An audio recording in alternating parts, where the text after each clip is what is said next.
In a dimly lit corner of the ballroom, I watched a couple gracefully gliding across the dance floor. Their eyes were glued to each other. They were having a silent conversation. The woman's chest rose and fell with each step, and her partner pulled her closer than she expected. Her slender figure perfectly matched his large one, creating a stunning contrast. Their movements were elegant and smooth, like in a choreographed dance. He moved with the agility of an athlete, and she followed his every move with precision. All eyes in the room were riveted on them, mesmerized by the emotional connection that seemed to radiate between them. It might not be love, but there was something undeniably strong about the way they moved together. The bond between them went beyond simple friendship. Her honey blonde locks cascaded like a light tide as she leaned towards him, but not of her own free will. She was held tightly by her attractive boss. Watching them together, I couldn't help but feel a pang of jealousy. After 11 years of marriage, the sight of my wife in his arms made me angry and humiliated. Attending the annual awards and appreciation banquet at her company had become a kind of tradition for us. It was no secret to everyone who worked there that she was my wife. As we all sat and watched the performance, I felt eyes searching for me in the crowd, anticipating some kind of skirmish. After a few dances, they left the dance floor together, joining other colleagues at a table in the center of the hall. I couldn't help but notice how she was looking at him with a familiar intensity in her eyes, a look that had previously been intended only for me. I hadn't seen them for a very long time, but the disgust inside me was still strong. All I could think about was that the inevitable was coming. The tension was building up like in a kettle that is about to boil. I needed to hold on a little longer. The attempt to balance fear, anger, and bitterness towards the current situation with the love, admiration, and faith that I once felt for my wife turned out to be unsuccessful. Despite all my efforts, I couldn't get rid of these conflicting emotions. But as I watched her walk away without deigning to look at me, I was overwhelmed by a wave of despair and self-pity. I hung my head, feeling defeated. After all the efforts I had put in to try to fix our broken marriage, despite my countless attempts to arrange dates, do household chores, have meaningful conversations, and make romantic gestures, she continued to distance herself. The flowers, notes, and love cards I left for her were thrown away without a second thought. Even sending flowers to her workplace did not elicit any response from her. Standing behind Mary at the makeshift bar in the corner of the room, I couldn't help but wonder if my wife had received the flowers I sent. Now all I had to do was wait. Pushing these thoughts out of my head, I tried to keep an impassive look and asked Mary if she was having fun. She mentioned that Harold likes free drinks at these annual parties, and I couldn't help but smile and nod in agreement. I reached for my empty glass, repeating Mary's actions. "Me too," I replied absently. The absence of Jason's wife, who always brought elegance and joy to our conversations, did not go unnoticed. "Have I seen Jason's wife today?" I asked, trying to hide my concern. Mary leaned towards me, her words slightly blurred from the alcohol. "Oh, didn't Kelsey mention that Jason handed his wife the divorce papers today? It seems like she was neglecting her marital duties."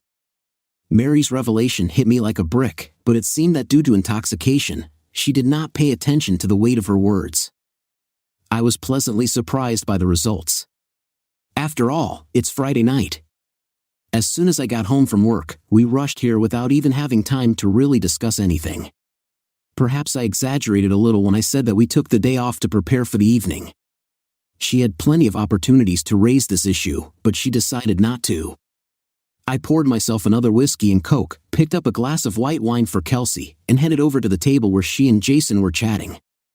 They were so engrossed in each other that neither of them noticed my approach. "Kelsey, I brought you a glass of wine," I said, handing her the glass. She jumped slightly in surprise and exclaimed, "Oh, you scared me." She took the glass from me and thanked me, but the awkward tension in the room was palpable. The others tried to avoid eye contact, showing a sudden interest in the stained tablecloth or something else on the other side of the room. While we stood there feeling awkward, I caught curious glances from those around me, expressing doubt in my thoughts and obvious ignorance. A young man, no older than 25, was openly grinning as he watched me look at the table.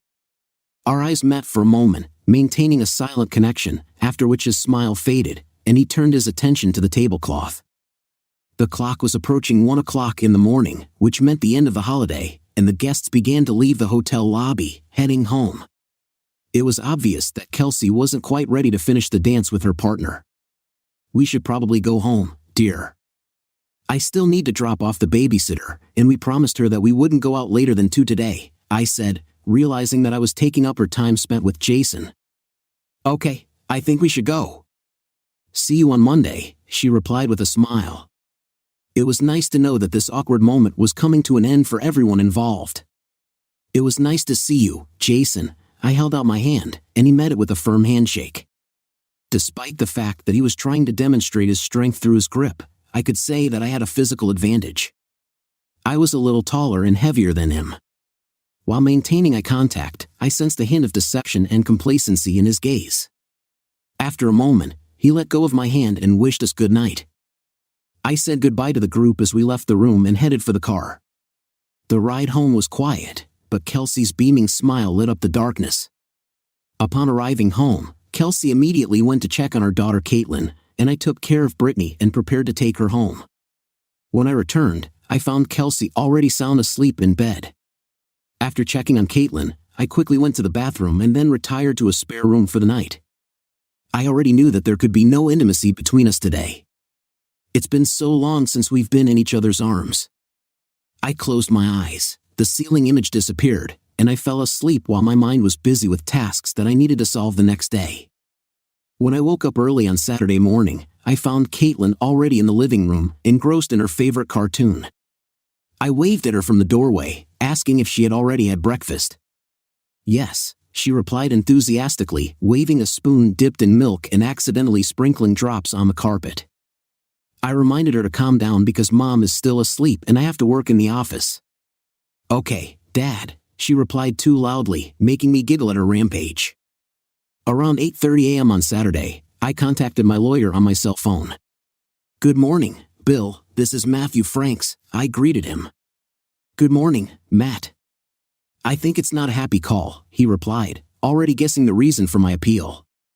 Confirming his suspicions, I informed him, "That's right, it's time to put the plan into action. I found out that Jason filed for divorce yesterday. Do you think Kelsey met with a lawyer?" Bill replied, "I don't think so, but I'll contact her and clarify. Let's meet in 30 minutes at the coffee shop. My assistant will ask you to sign and the notarized forms. We'll file the paperwork on Monday morning, and then we'll serve her at lunch." "Good plan." "See you soon," I said. I arrived at the coffee shop early, greeting the barista with a faint smile. I ordered and settled into a cozy armchair by the fireplace. My thoughts were in the air as I reflected on the unexpected turn my life had taken. I never thought that I would divorce the only true love of my life. It's hard to pinpoint the exact moment when you realize that your cozy life is about to change, but you can make an assumption. For me, it was a traffic ticket, one of those annoying fines that a camera issues for running a red light.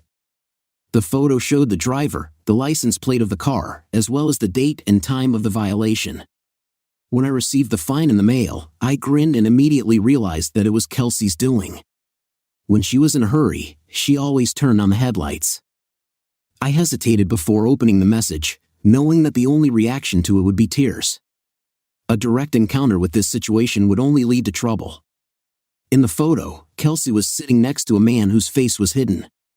Even though I couldn't make out his features, I recognized him immediately. It would seem that the usual moment is perhaps they are having lunch or going to a meeting, but something about the date and time, March 5th, alerted me. Not so long ago, I was flipping through my phone when I came across our text messages from the 5th. She planned to stop by Mary's place after work to buy clothes for Kate. It seemed like a common thing because Mary's daughter was a little older and we often received nice gifts from them. Although I usually remembered Mary bringing things to work, I didn't think much of it at the time. "Don't worry, do you want me to cook dinner?" I asked. "Yes," she replied. "What time should I wait for you?" "Well, I think I'll be a little late," she replied. "Okay, let's have some fun there, thank you, we'll take care of it," she said with a smile. At that time, I found an intersection on Google Maps that was on the other side of the city from Mary's house. But maybe it's just a coincidence, right? As I put all the evidence together, it became increasingly difficult for me to ignore the signs. Kelsey had been lying low since November, and our quarrels over the holidays were becoming more frequent. By January, she stopped being interested in how I held her hand when we went shopping or walked together. Our conversations gradually turned to work or Caitlin, leaving behind discussions of our aspirations, family vacations, and plans for the future. I was lucky that since childhood, I had a trust fund which arose thanks to my great-grandfather's wise investment in undeveloped lands in the Pacific Northwest. As the city expanded, he sold some of the land back to the community, and after his death, I inherited the fruits of his visionary decisions. Initially, hundreds of thousands of dollars were invested in the fund, which continued to grow after my grandfather's death due to the self-sufficiency of my family. I have never had to use this fund. The balance of funds remained stable and even increased slightly over time due to accrued interest. After the death of my father and mother, I inherited all their property and easily combined it with my own investments. Despite the accumulated wealth, the three of us were on the verge of settling down for life. But Kelsey and I decided to keep working and increase our wealth in the run-up to retirement. When we got married, I took care of signing a prenuptial agreement to secure our funds. Over the years, we regularly updated the prenuptial agreement and wills. One of the points that never changed was the standard divorce clause, ensuring that in the event of a divorce, our assets would remain divided. In the event of my death or divorce, special provisions have been developed regarding the circumstances of my death. Kelsey wouldn't have gotten any benefits if she had been involved in my demise. To ensure fairness and protection, I have been using the legal and financial services of a reliable family lawyer for many years. While preparing for a possible divorce, I turned to a lawyer for advice, and I was referred to the best local divorce lawyer. I set up a meeting with them at the end of the week to discuss possible options, knowing that our prenuptial agreement would be a solid foundation for any legal proceedings. I wasn't worried about my finances. Matt, one option is to hire a private investigator to figure out the situation and find out if there is cause for concern. Unfortunately, all my detectives are busy with other cases right now, so it may take several weeks before they can take on yours. I understand that you are worried and don't want to wait, so let's consider other possibilities, the lawyer said. There's one person who fits this description. He's trying to start from scratch, but few people believe in him. We call him Larry the Nasty, Bill told me. He is a former police officer who was fired for various complaints and suspicious behavior. Although he can be hired right away, I hesitate to approve a long-term collaboration with him. Why the nickname Scoundrel? I asked, grinning. I prefer to keep everything under control. If we are to move forward, it is important to have concrete evidence. Fortunately, he does not go beyond the law. He is able to collect information such as detailed photos, videos, emails, and phone calls that may go beyond what is allowed by law. I was informed that his findings often serve as indisputable proof of infidelity, the lawyer said. We could offer him a payment to complete our business with him and move on to a more reliable private investigator over the next few weeks, he suggested. I thought for a moment. Do you think he can start working for us today? I asked. I will contact him to confirm this. I will act as an intermediary in this situation. In the office, I'll give you the latest news later today, Bill offered. Sounds like a plan. Thanks, I said. I filled out various forms for the lawyer, and the person submitted them to my accountant and deducted the fee from a separate business account, not from my personal one. Kelsey didn't know what I was up to because she didn't have access to the information. I didn't want to alarm her, especially if my suspicions turned out to be unfounded because our marriage was already going through hard times. During this period, I decided to work on improving my relationship with my wife. Thanks to my life experience, I realized that sudden changes in behavior usually occur after some significant event.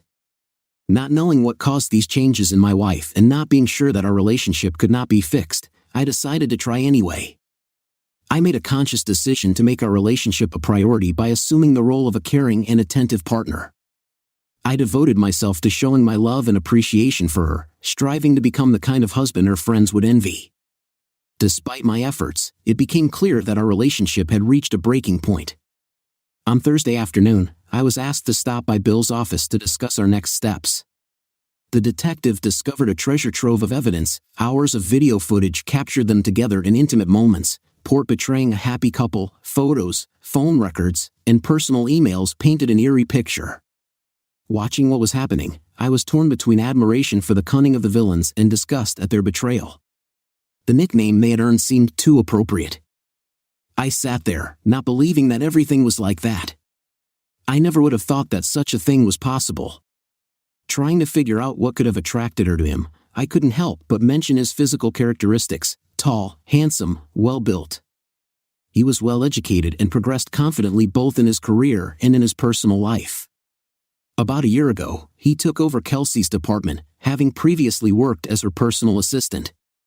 His close working relationship with Kelsey allowed him to integrate into her life. Jason was an outstanding baseball player in college and planned to go to graduate school, but a shoulder injury sustained in his senior year forced him to change direction. It was hard not to be impressed by his success. I never thought Kelsey would let him come between us. The situation was too complicated. I felt suffocated, my chest was constricted, and my vision was blurred. I was afraid that I might lose consciousness. Desperate for relief, I pushed back my chair and bent over, pressing my head between my knees, trying to even out my breathing: inhale, exhale, until consciousness cleared. The feeling of loss and emptiness was indescribable. I just lost my beloved, my partner, my lover, and the mother of our child. At that moment, I felt trapped, and then it only got worse. Bill turned on a recording made the day before in which Jason talks about his desire for them to be together. "Do you really love me?" Her voice was full of anticipation. "Yes, my dear. You are the epitome of perfection. I adore you and I dream that we will create a family, so you, me, and Caitlin." "Absolutely," he replied. "What do you think of Matt and Shannon?" she asked. "Let's divorce them. You'll get Caitlin, and we can start living a happy family." The conversation fell silent while Kelsey digested the shocking news she had received from her partner. "You really love me, don't you, Kelsey?" he asked. "Yes, of course," she replied. "I've never thought about leaving Matt before." "We just think about it," he urged. "He will never be able to give you what I can give you. You will become the beauty of any ball, a part of high society. We will have the opportunity to visit such places and experience things that he could not even dream of." I heard the contempt in his tone and imagined the expression on his face when he uttered these words. The thought of losing Kate devastated me. My daughter is my whole world. I will be a much better father than this loser who can't even hope. After a year, she won't even want to visit him, Jason said. "Why do you despise him so much? What did he do to you?" There was a hint of concern in her voice. "To be honest, I was curious too." "He's not worthy of you, Kelsey," he replied simply. "This man is devoid of ambition and shows no interest in going beyond his current position. He seems content to be a simple hard worker contributing to someone else's wealth," Jason said. "Did you know that he holds the position of factory director? His factory employs 400 people and has achieved the highest production and profit per square foot compared to other factories." I was pleased to hear that Kelsey knew about this. Although I would have preferred this conversation to take place in a more appropriate setting, such as in their dining room. "In my opinion, he looks weak-willed and not assertive enough," he replied, "a beta male devoid of drive and ambition. In school, unable to get an MBA, who has served his time, is easily trampled into the mud any day of the week," he continued mockingly. "Jason, don't kid yourself that you're taller than Matt. He is not a weakling. His early life is unknown to you. He hung out with bad people, was good with guns, and almost turned down a dark path until he finally decided to pursue education." This revelation seemed to make her feel proud. "He's stronger and more resilient than you think. Please assure me that you will not engage in physical combat with him. I don't want any of you to get hurt. He's thinking about Kate, and you're thinking about me. I can't deny my feelings for him. I wish things were different, but you took his place as my partner, my love." She paused, considering the logic of the situation.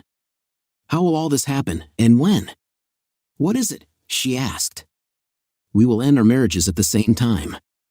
I need to make some preparations before I officially file for divorce from Shannon," he replied. "Given her psychiatric problems and lack of intimacy in the last year, it won't be difficult to split everything equally." "She's unlikely to protest," Jason said. Of course, but first, you need to start the divorce process with Shannon.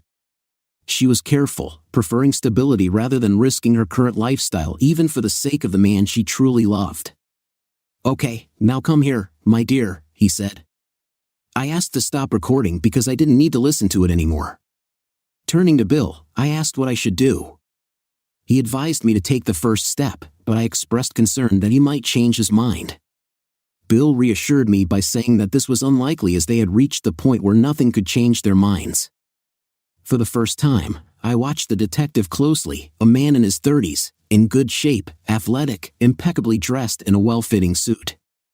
It wasn't what I expected at all. He was polite and didn't seem to have made a mistake in his assessment.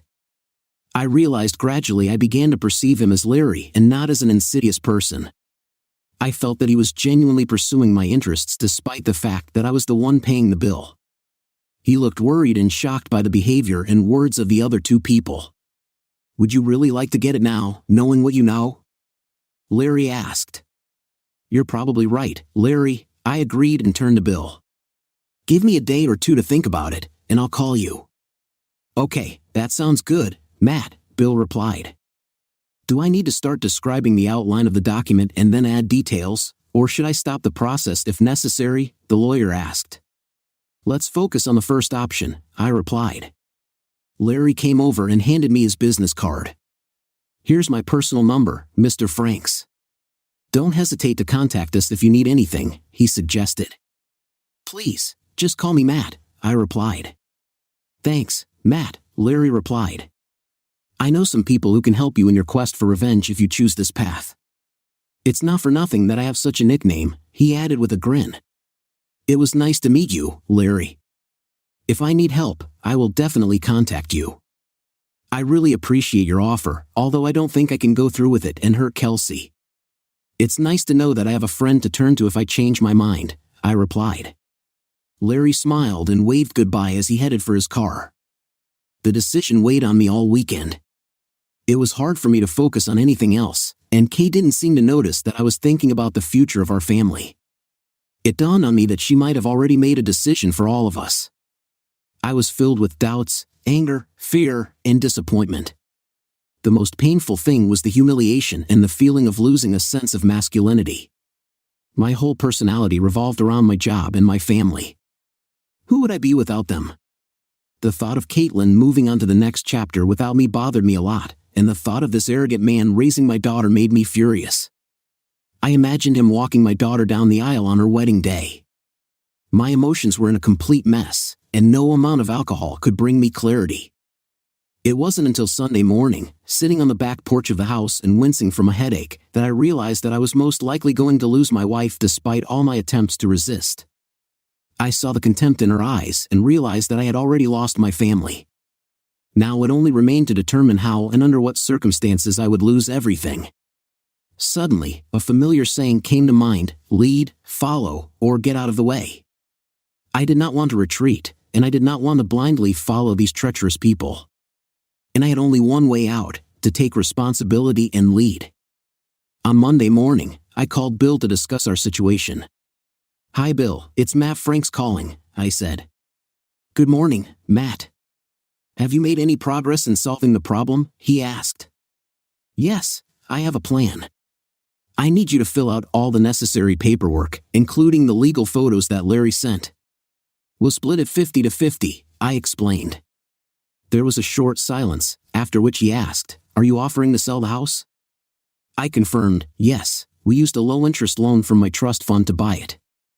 Essentially, paying ourselves. Any profit we receive will be divided equally. I will pay off the entire loan amount along with the interest that we have accumulated over the years. In addition, I will transfer $200,000 to Kelsey from my trust as a token of gratitude.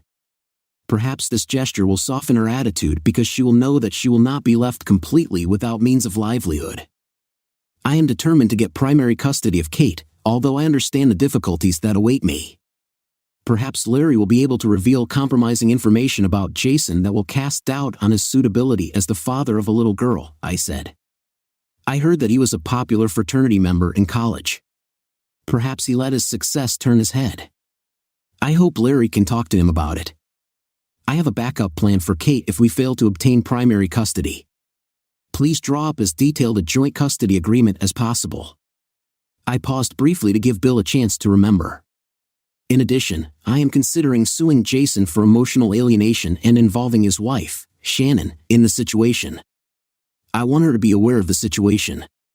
As for her, I want you to come up with a new divorce plan based on her cheating. I'm willing to pay for it. She deserves to be held accountable for her actions," I said angrily. "We can hand the papers to both of them in a separate room, but I know that won't solve all the problems," Bill said. "I also need her to sign a contract with me," I added. "I can start filling out the necessary forms even without her cooperation." "I can do a lot," Bill detailed. "I understand. I just want to stir things up a bit. I want to file a lawsuit against Kelsey's company for allowing her to enter into a relationship with her boss. I am concerned that there are no moral standards in the company that would prevent such behavior, especially given the dynamics of power in relations with her immediate superior. I understand that this may not lead to any significant consequences, but it is important to resolve this issue and see what can be done," I added. "Matt, be prepared for potentially high costs and increased expenses while we resolve this issue," Bill warned me. "I have to make sure that these two don't get more money than they are rightfully owed. As my father always said, when you hire a lawyer, you're essentially negotiating a price," I finished. Bill laughed at my sarcastic comment about lawyers, agreeing that my father was wise. "Remember, you don't have to give her the funds from your trust. Thanks to a secure prenuptial agreement," he reminded. "I know about it, Bill." After thinking about it over the weekend, I came to the conclusion that without burdening her financially, I could make her more supportive of my requests. And frankly, she deserves it. She put in a lot of effort and supported me while we both saved money for the future. I hoped it would give her an advantage over Jason, and she wouldn't have to depend on him so much when she was on her own. She really deserves better, but I'm not going to let that liar Jason take more from me than he's already taken, I grimaced as I expressed my thoughts, feeling that my wife should have been all I needed. Just the thought of Jason taking over the life that I thought should have been mine made me despair. Even though I felt betrayed by Kelsey, I always tried to be honest with her and treat her with respect, even if it wasn't mutual. I found comfort in the certainty that Caitlin would eventually understand and support my decisions when she saw how our family had suffered. I am refraining from submitting an application for now. I prefer everything to be ready and waiting in the wings. I want to wait for her to take the initiative. This way, I can spend more time with Kate at our family home. I understand that there will come a moment when I will have to act, but I want to wait until the very last moment when I can't handle it anymore, I told Bill. I see. We can leave all documents unsigned and notarized until you feel ready.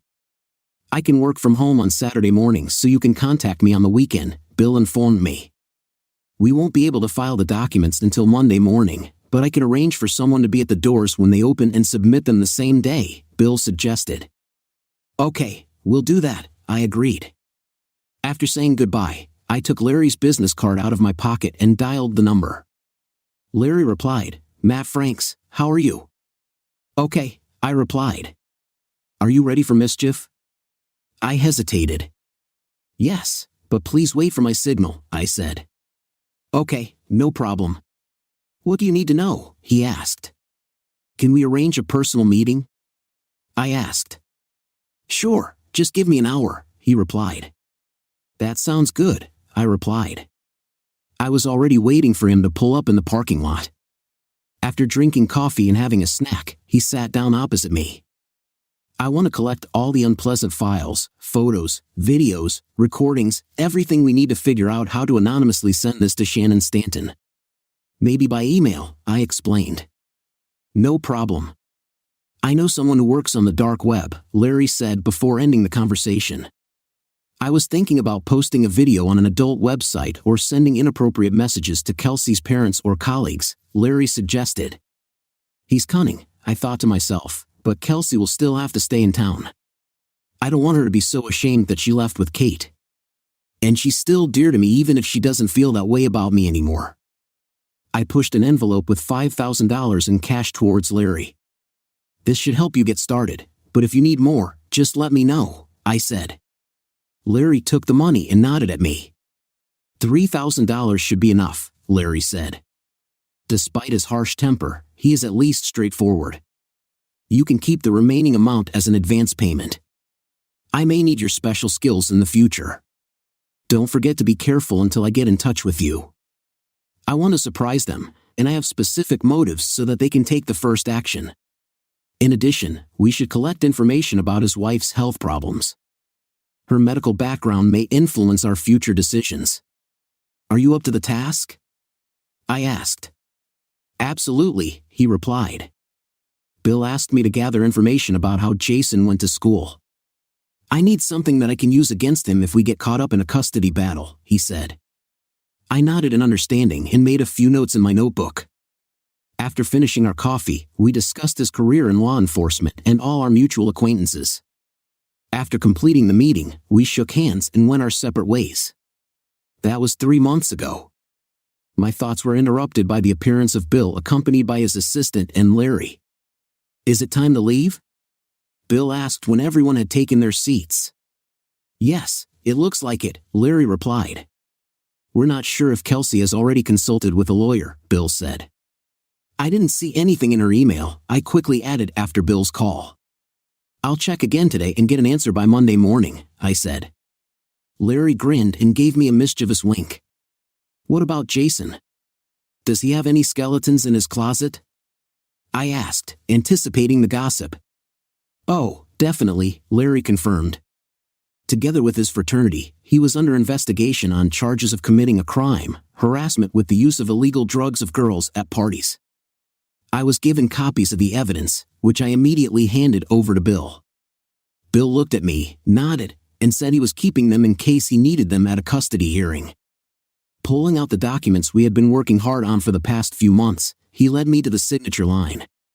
After signing, Bill's assistant notarized the document, and I turned to the group, in particular to Larry. Could you find out who Shannon Stanton hired as a lawyer and tell Bill about it? If he is competent, could you share our legal file with him? I asked. Bill asked about the lawyer's competence, to which we replied that if he was not suitable, then we would find a way to contact Shannon directly. Larry and I agreed that it might not be worth sending a third party. Larry nodded, sipping his coffee, and Bill turned to us. Can I pick up the documents on Monday afternoon? I asked. I will personally hand over the documents to Kelsey and inform her of the situation before officially handing them over on Tuesday, Bill agreed, nodding in understanding. Then he instructed his assistant to prepare the server for Tuesday. Also, I would like Jason and his assistant to be served on Tuesday afternoon. I think we should also contact Shannon as she will need information soon. Bill, please share the file with Shannon's lawyer on Monday afternoon. If he doesn't interfere with my conversation with Kelsey on Monday night, then everything should be fine by Wednesday, I said. Matt, have you thought about where Kelsey is staying on Monday night? Bill asked. Is there any problem with her staying in the house for a few days?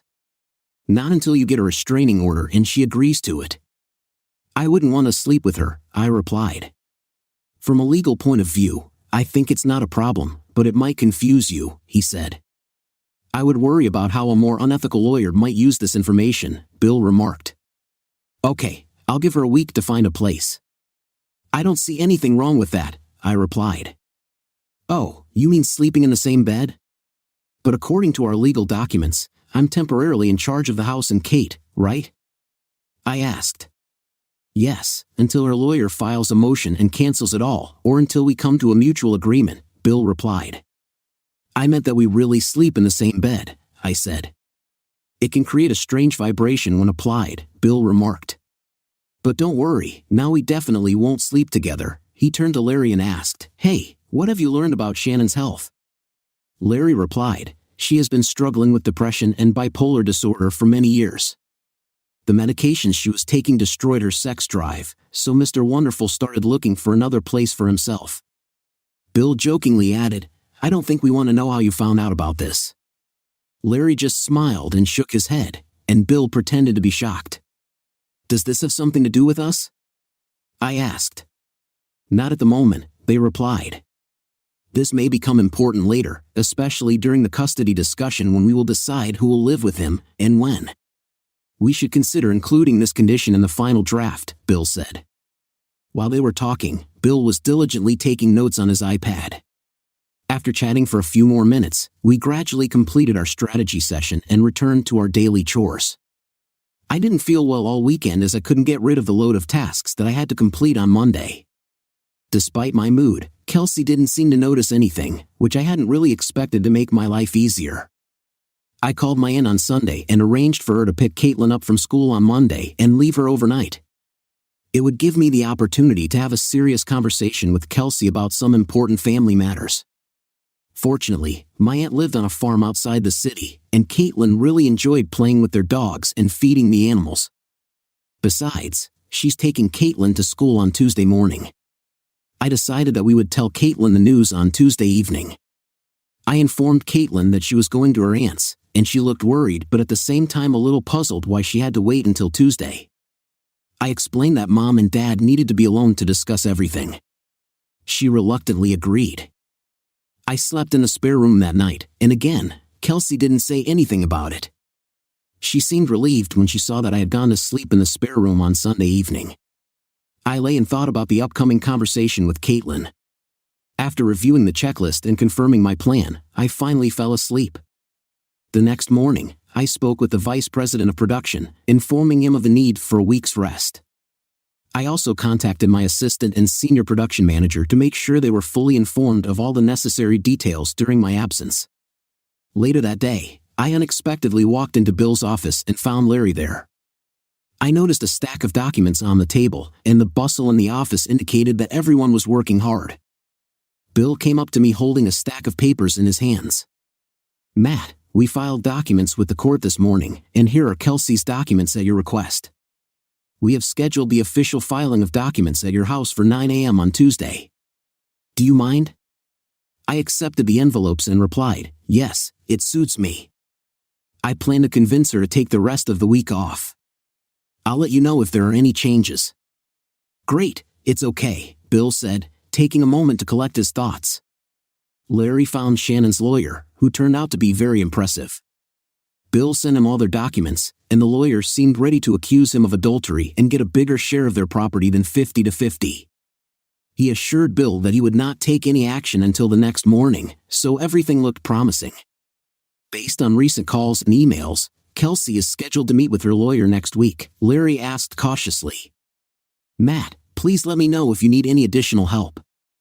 Okay, this prompted another sharp look from Bill, indicating his concern about our situation. "I think it's okay," I assured him, hoping to avoid further complications. "It looks like Kelsey and Jason will take care of everything." After leaving Bill's office, I quickly texted Kelsey, "Will you come home at a reasonable time today, around 5:30 p.m.? "Why are you asking?" "Is everything okay?" she asked. "It's nothing special. I just got a little distracted over the weekend, and I want to catch up tonight. I have arranged with Aunt Alex that she will pick up Kate tonight and stay with her overnight," I said. "I decided to cook a homemade dinner. Do you have any preferences?" I asked. "That's very nice of you." "Of course, I'll be home on time," she replied. "Dinner will be served at 5:30 p.m., I said. I couldn't help feeling guilty for putting her in this situation, but lately, it seems to have become a habit. I hope that she believed that I was just very sweet and affectionate. Kelsey arrived home at 5:15 p.m. and went to change while I prepared the table and laid out the food. I poured each of us a glass of wine and had already sat down at the table when she joined me. While she took leisurely sips, we shared the dishes and had a light conversation. She seemed completely unaware of what was waiting for us. After finishing the meal, we both put our favorite dishes on plates. "Did you want to plan something?" "What is it?" she asked, giving me a sidelong glance. "No, I thought that after our conversation, you would want to take a week off," I replied in a monotone voice, trying not to show emotion. "Why should I do this?" "What's the matter?" "What is it?" she asked. "I know, Kelsey," I began, putting the envelope on the table in front of her. She looked at it, then at me, taking a sip of wine. "I know about your relationship with Jason and that you are going to file for divorce," I said. After taking a sip of wine, she coughed slightly and stared at me blankly. I could see the wheels turning in her head, trying to piece together how I found out about this and what she should do in this situation. Finally, she realized what was going on and asked, "What kind of scam is this?" I told her about the meeting with the lawyer scheduled for next week and that Jason had already filed for divorce from Shannon. "I know about your feelings for him and that you plan to leave me and take Kate with you," I said. After taking a sip of wine, she coughed slightly and stared at me blankly. I could see the wheels turning in her head, trying to piece together how I found out about this and what she should do in this situation. Finally, she realized what was going on and asked, "What kind of scam is this?" "I know about your feelings for him and that you plan to leave me and take Kate with you," I said. After taking a sip of wine, she coughed slightly and stared at me blankly.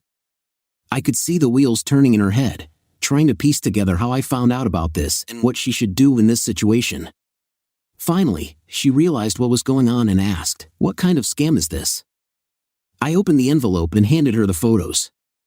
When she looked through them, her eyes widened and she lowered her glass. I watched as tears welled up in her eyes, and she began to hiccup, a sign of her overwhelming emotions.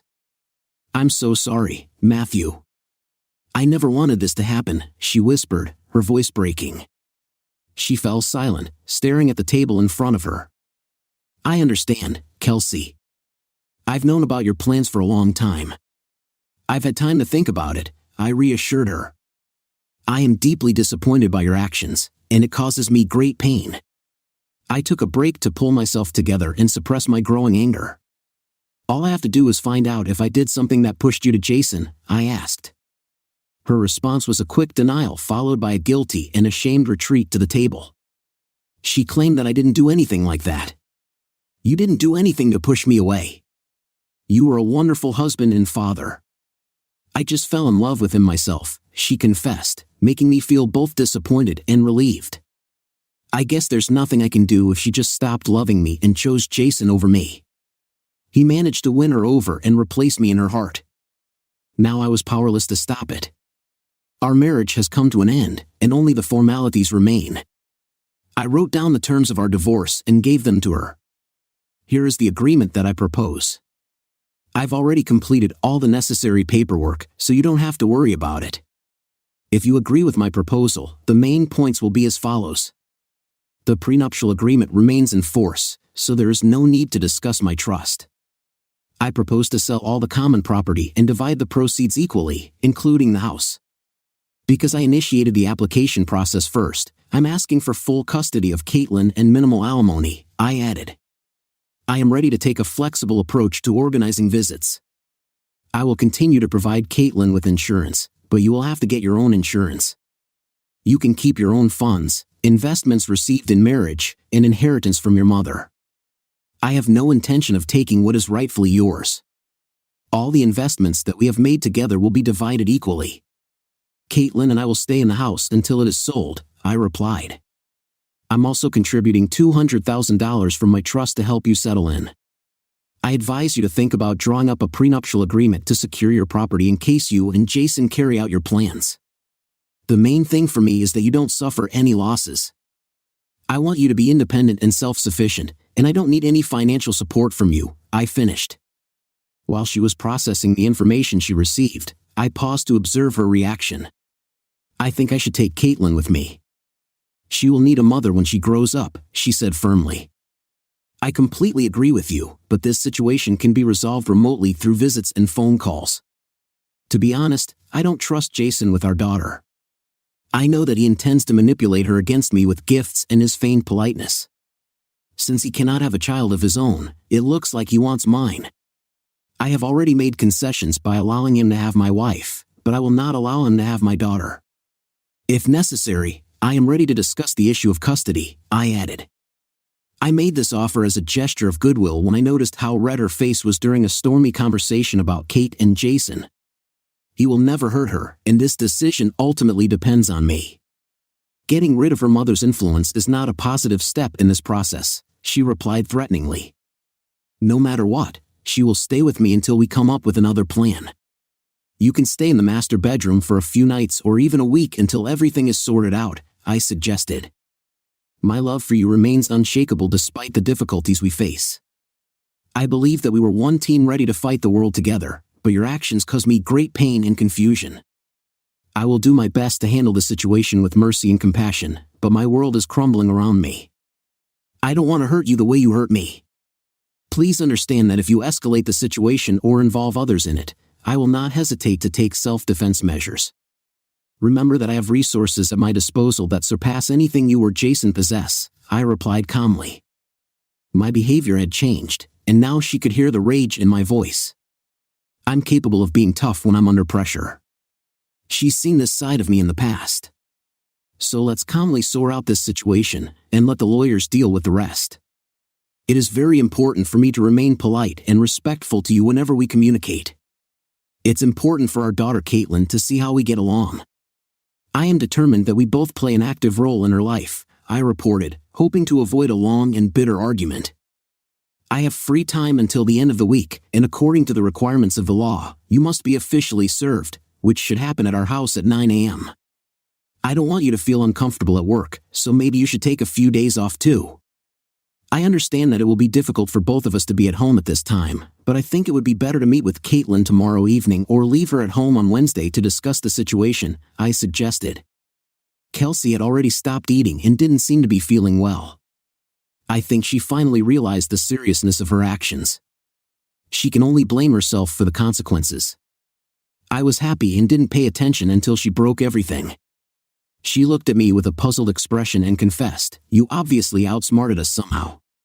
You managed to plan everything in advance." She promised that she would get in touch with work quickly and stay at home until Wednesday. How about leaving Caitlin at her aunt's until tomorrow and bringing her back Wednesday morning so we can have a proper conversation? I asked. Kelsey seemed to agree with this plan, giving me a slight nod as she sorted through the paperwork. I wished her good night, feeling that she needed time to think about the news. She retreated into the bedroom, closing the door behind her. Since I had already moved most of my daily clothes and necessities to the spare room, there shouldn't have been any more problems.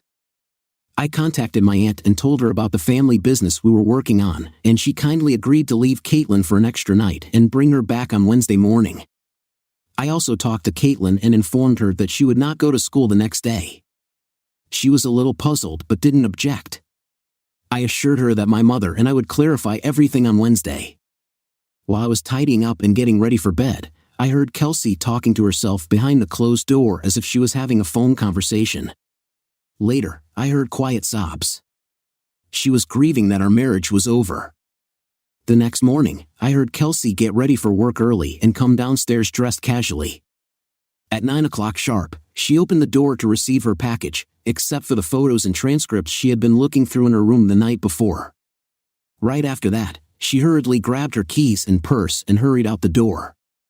She didn't specify where she was going, but I got the impression that she was meeting with Jason, her lawyer, or someone else who might be on her side. Later that day, Bill called to say that Jason and their company had received our claims. To my surprise, Jason also received a counterclaim from Shannon. Bill stressed the importance of remaining vigilant and careful, as there were rumors about Jason's threats against me. I never thought Jason could be so stupid, considering he always had everything he wanted. But just in case, I took my .45 caliber pistol out of the gun safe, made sure it was loaded, cocked, and locked, and put it on a chair.